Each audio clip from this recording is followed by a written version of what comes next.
It's time for the Douglas Coleman Show. Mr. Smooth and Savvy is joined by guests from all walks of life, from the entertainment industry to authors to political and social commentators, the famous and not so famous, the controversial and the light and fluffy. We have it all. Now, here's Douglas Coleman.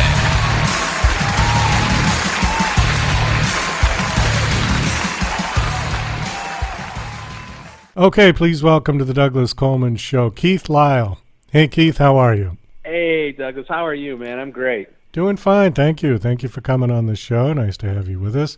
So Pleasure's mine. Are you basically a stand-up comic? Is that what you do for a living?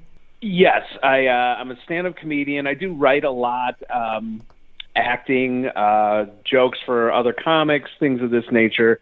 I've been known to do real estate sometimes. My wife has a real estate business, so I help her with that from time to time. But it's stand-up comedy, yeah, and acting. Okay. Occasionally I get some acting gigs. Well, I see on your bio you've done a few acting gigs. Yeah. You were in Driving Miss Daisy?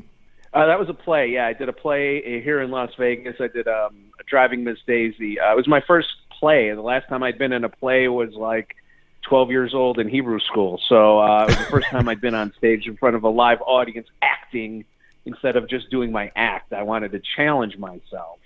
And it was challenging. I can't really do plays as much now because it's too much of a time commitment. I'm so busy doing stand-up and all these other things, writing and podcasts. I just don't have time. Well, so is your story the typical, you were the class clown and it just went from there? Kinda. I was more of what you'd call the class comedian. Like I'd come up with ideas for other people to do dumb stuff. But mostly for me, it was like my parents were always so miserable, and I just figured like seeing the joy on their face when they laughed, like that's what did it for me. So I always was trying to make them laugh. And then I also noticed that like if I could like prank my mother, and if it was funny enough, my dad wouldn't spank me.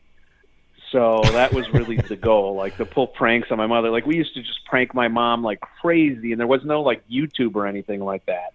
So, like I'd be like a teenager and be in the at the grocery store with my mom, going down the like the medications aisle and going, "Hey mom, which one do you want? The Monostat 8, Monostat 5, which one will help your yeast infection?" Like just screaming in the neighborhood grocery store so everyone could hear it. And it was like, wait till your father gets home. But it was so funny, my dad couldn't spank me. So it sounded like he was amused by it. Was she? Yeah. Not so much. She was our foil for, may she rest in peace, for many years. It was always, she had a good spirit about her. Days later, she'd laugh. But, it was the years of embarrassing me as a child, being, mommy and being her oldest son and not wanting to let me go and all those things. She would embarrass me in front of my friends all the time. So this was my little, I guess, payback. How many kids were in your family growing up? It was just me and my brother. My brother's 7.5 years younger than me. So, it was. I got to take him everywhere, and he was a great second banana. Like I was Ralph Cramden, and he was Ed Norton. It was okay. We would, when our family would get together, the cousins and aunts and uncles, we would have bits, and we would plan things, and we would do all kinds of crazy stuff. So it was really entertaining the family more than like the kids at school. The kids at school, like I could goof around, make fun of myself, and I never really fit in. So I wouldn't get bullied, but the comedy helped with that. But it was really about my family, making them laugh. Like if I could get a good laugh out of my Uncle Harry, it was great. So where was your first paid gig? You remember that? My first paid gig was at a place that it's here in Vegas. I forget the name of it, but it was with. Her name escapes me. Her name is Pam, and she passed away a few years ago. But it's over right off of Boulder Highway. There was a little casino there, and was a gig there, and the headliner, I forget the name of it, but I'm so bad with names. Like, this is how I know I have dementia. Okay, well, wait a minute. I can't remember anyone's name. I think I know the one you're talking about. It was a white building. Yes. Yeah, and it's closed. Yeah, it's not open anymore. Yeah, it's since closed. Yeah, I can't remember the name of that place either. Yeah, it was Bonkers. The guy that owns Bonkers Comedy Club had a night in there once a month, and he took a shot with me, and I think he paid me like $50, maybe it was $25, I don't remember, and I did like 15 terrible minutes, and people seemed to like it. It wasn't I didn't get booed off the stage, but the check cleared, and he continues to this day to book me, and that was like maybe 12 years ago. Was it called the Bonanza Casino or something like that? Something like that, yeah. Yeah, okay, I know the one you're talking about. I know it's been closed for several years at this point. Yeah, but it's just there. Like nobody's torn it down or nobody's done anything with it. No, because I think it's still got the gaming license with it. That so there's still some value to it. So as long as it still has a gaming license, no one will tear it down. Maybe someone will come in and buy it or reopen it. But it was just a one. It was a standalone. It wasn't part of the station franchise, right? No, it was on its own. No, it wasn't a station. It was a standalone. And the comedian's name was Pam Matson. Okay. Pam Matson. Madison. She was great. She used to do voices. Yeah. She was in that movie with Sally Field and Tom Hanks when the Punchline. Oh, yeah. She had a small part in that movie. Yeah, she was such a nice lady. Let me. And she was very sweet to me. Let's talk a little bit about stand-up comedy, generally speaking, because I've had other stand-ups on, and we've gotten into this conversation about the culture being so woke and that it's so difficult for people to do comedy these days because everyone is so offended by everything. I had a guest on named Ted Balaker, who's a filmmaker, and in 2015 he did a documentary called Can We Take a Joke? And it's a really good movie if you get a chance to watch it. It's on Netflix, I'm sure. George Carlin's in it, Gilbert Gottfried, Adam Carolla, Lisa Lampanelli, a bunch of other people I can't remember. Yeah, I think I may have seen it. Yeah. Okay, all right. Well, Ted's a great guy, and we got into this conversation about this too.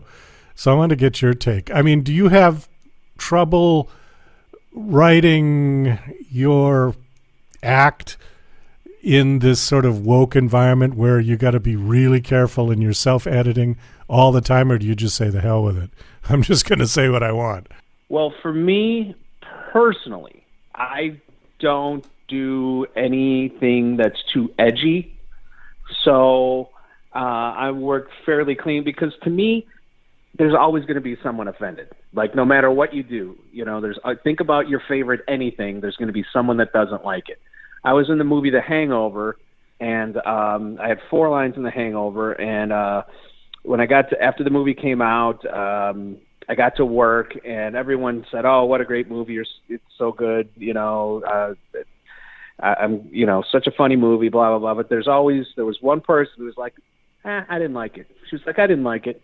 Good for you that you were in it, but I didn't like it." There's always going to be a hater, so I don't even worry about it. If you're easy, and people now are looking to get offended because everyone thinks their voice matters. They get on social media. They think someone gives a crap. No one cares. No one cares what you think. No one cares that you're offended. If you're offended, don't watch it. What I find people have the biggest hard time with is they don't understand what's racist and what's making fun of racism. Because white people are so afraid and what's the word I'm looking for? They have such a guilt conscience of things that they've said and done in the past that they don't understand when a joke is making fun of racism. They just think it's a racist joke. We're in an era now where if you say like Jimmy Kimmel dresses up like Karl Malone and pretends to be Karl Malone, they say that's blackface. That is not blackface. Blackface is a thing, an old minstrel thing, and you're making fun of a particular. It was racism. When Billy Crystal dressed up and put makeup on as Sammy Davis Jr., he wasn't in blackface. So people don't understand the difference. They just want to be offended. They want to point something out. They want to say this is wrong, and it's part of the politicized world we live in. Everyone wants to point out that someone's a hypocrite, this, that. Listen, if somebody says something, let's say someone tells anti-abortion joke at a comedy show and you're pro-choice, don't laugh. But don't hate the comic. Just let it go, and, that's just one joke. Not every joke is going to be a home run, and you're not going to like every joke. So just, listen to the next one, and all right, you enjoyed 95% of the show. One thing you didn't agree with, big deal. But people aren't like that anymore. So for me, I don't even think about it. I just if you don't like it, don't come back. In the places I work all feel that way. I don't. The other thing is, there's always been a line when it comes to comedy, right? There's always been a line, and very few people can cross the line. George Carlin could cross the line. He knew how to do it, and he had built up enough respect over time to be able to do it. But there's very few people like George Carlin that can do that. And you have to know yourself as a comic where you stand. And I know that I am not good enough to be like a Bill Burr or a George Carlin to cross the line. So I'll just walk up to it, look at it, and stay on my side. Well, what I find interesting, and this was brought up in the film, was that the whole society has flipped in the sense that one of the focuses in the film was about Lenny Bruce. And right. Lenny was getting arrested left, right, and center and censored by the mainstream of society. The police were coming in because they said what he said was obscene and it was vulgar and disgusting, right. And illegal. Okay. But the one safe haven that he always had was the college campuses in those days, in the early 60s. The kids loved him, and he could just be as right. dirty as he wanted to be, and it was great. Now it's flipped around. Now it's like every comedian I talk to said, "Oh, I don't go to universities anymore." No, because those are the most sensitive woke right. people on the planet these days. Well, the thing is, what Lenny Bruce was doing was really more about profanity and sexual content and things of that nature. There's a couple things here. So it was a little bit different. He wasn't necessarily speaking, and at the time he was speaking in a very progressive way. So that appealed to the people on college campuses. Now, the progressive way is to participation trophies, like not hurting anyone's self-esteem. Right.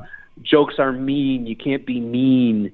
Well, there's always got to be a foil in a joke. There's always a foil, right? There's someone who gets it, slips on the banana peel. There's always something. And a lot of these kids can't take it. So it depends, right now, I think, most sexual content is probably a little too much for college. It shouldn't be, but it is. It's just that the times have changed. The line has moved a little bit when it comes to colleges. I don't even want to give them an opportunity to tell me no. I don't want to give them the joy of having to say, "Oh, that's too much for me. His jokes were too far." So I don't even want to give them the joy, because they take joy in that. Well, it's almost the other thing that we do now is if it's one person or two people out of 2,000 complain, we have to adhere to the two people. Yeah. Not the 1998.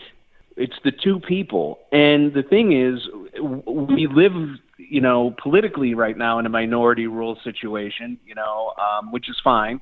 That's the choices we've made. But to live our lives worrying about the people out of 2,000 that don't like what's going on, they could get up and leave. No one's holding them there. My friend Don Barnhart does this great joke. We're not the comedy police. There's no one here holding you going, "You must listen to these jokes." and laugh. No one's doing that. Get up and leave. You want a refund? Take it. No one cares if you read a Yelp review. Like, it shouldn't matter. It just shouldn't. We put too much credence in strangers' opinions. Right. Well, I can understand. No one cared. I can understand Lenny Bruce probably not being welcome on college campuses these days because he was rather edgy, okay? But when I heard Jerry Seinfeld say that he won't do college campuses anymore, right. I mean, Seinfeld's comedy was the most innocuous comedy I've ever heard. It couldn't offend anybody. Absolutely. And yet he won't go. Absolutely. So that's troubling, I think. And I'll tell you why. Because there's two people in that audience that don't wear socks.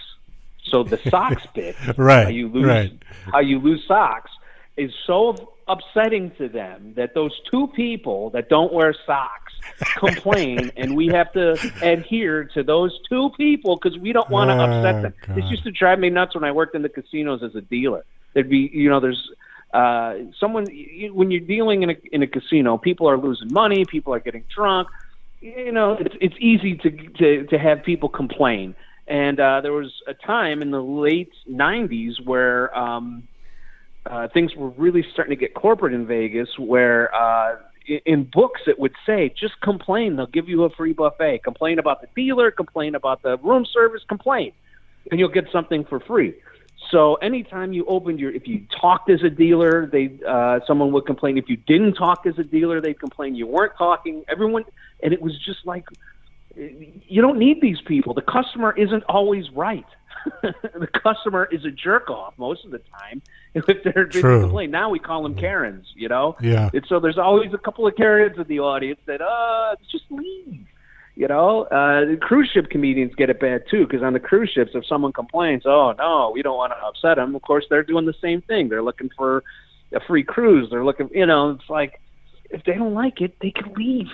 It's a big ship. Go play shuffleboard. What's the male equivalent of a Karen? What is the male equivalent of a Karen? I think they call him a Chad, maybe. I don't Chad? know, but it's kind of the same thing. It's the guy. Okay. In my day, it was like, get off my lawn.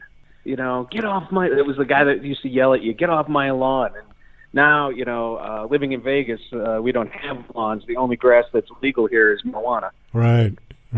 We have a gravel front yard. Yeah. Yeah.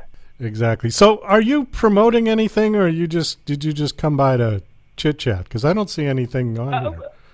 A little of both. I don't put my calendar on my website because I don't know why. Really, I think there was a time where I was a little embarrassed at some of the gigs I had. Now I should probably do it. No, I'm in Vegas at the Delirious Comedy Club inside the Downtown Grand. I'll be there this weekend. And throughout a couple of weeks in November. I'm also at Jokesters Comedy Club, which is at the Alexis Park here in Vegas, in the next couple of weeks. Those are my two home clubs, and I perform there quite a bit as well. Oh, on my social media, at Funny Keith Lyle. It's on YouTube, it's just Keith Lyle, but Funny Keith Lyle on all my social media. Okay. Do you have a website that you want to give out? Oh, yes. www, of course, funny, Funny, Keith, Lyle, funnykeithlyle.com. Funnykeithlyle.com. Okay. Does that have all your schedules and things of where you're going to be performing? Yes. I'm going to start putting my schedule up because I do have quite a few dates. I'd like people to show up and have a good time. And, when people say, you're a comedian, tell me a joke, I just point them to my social media because I post joke videos, just jokes, street jokes. And then if they want to see my act, I make them buy a ticket. Well, Keith, we got to wind this down. Thanks so much for coming on. It was nice talking to you. My pleasure. Thanks for having me. And anytime. Best of luck with your stand-up. Oh, thank you. I look forward to hearing the podcast back.